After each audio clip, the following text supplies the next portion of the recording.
Hey, it's Clay Trader, and this will be a video chart on ticker symbol BVTK. We will take a look at the 30-minute time frame.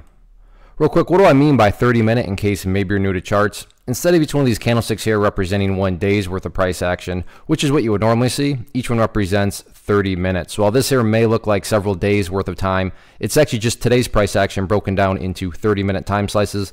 I like to do this time frame. I think it does a good job of telling the quote-unquote story of the price, and then makes mapping out levels of support and resistance a bit easier to see. I did this analysis yesterday, so that's where these red and green line annotations are coming from. And before anything else, these charts are always a little tricky from a presentation standpoint because there's a lot of perspective that goes into it. What do I mean by that? Well, if you are a day trader and you bought right there and you wanted to sell within 90 seconds after buying, then yeah, for you the chart's looking pretty rough.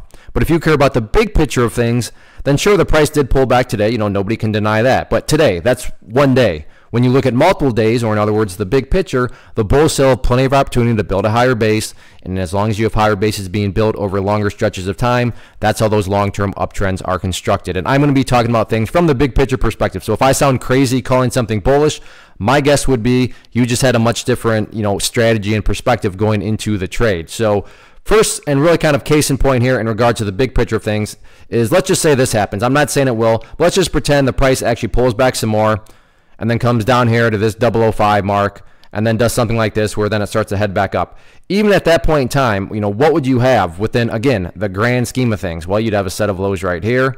Previous consolidation lows were down around that area. If you picture these as overall stair steps, well, hey, now you have stair steps still progressing in the upwards direction.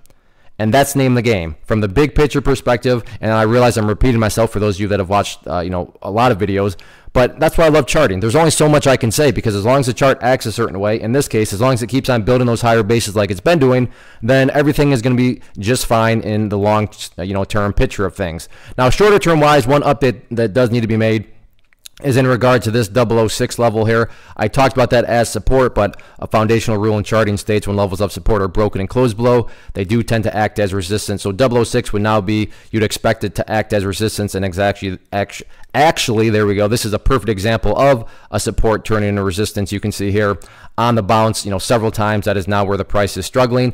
I'm not saying the price can't get back above 006. I'm just saying it makes sense why the price is currently struggling at that area. After 006, then the next level up here at 065. But one step at a time, and that's just, getting up above 006. But from the grand scheme of things, top priority has not changed. As I've said in the past, top priority remains just build those higher bases, and the chart will take care of itself. One of the biggest questions that I get is, hey Clay, how do you find the stocks that you trade? So what I've done is put together a free resource guide where I talk about the tools that I use to locate stocks that I find interesting and think may have potential. So if that sounds like something that could add value to you as a trader, then click on the image that is up on the screen right now and I will email you the guide. The guide itself is very short and to the point, and best part, it's completely free. Thanks for watching the video. Let me know if you have any questions.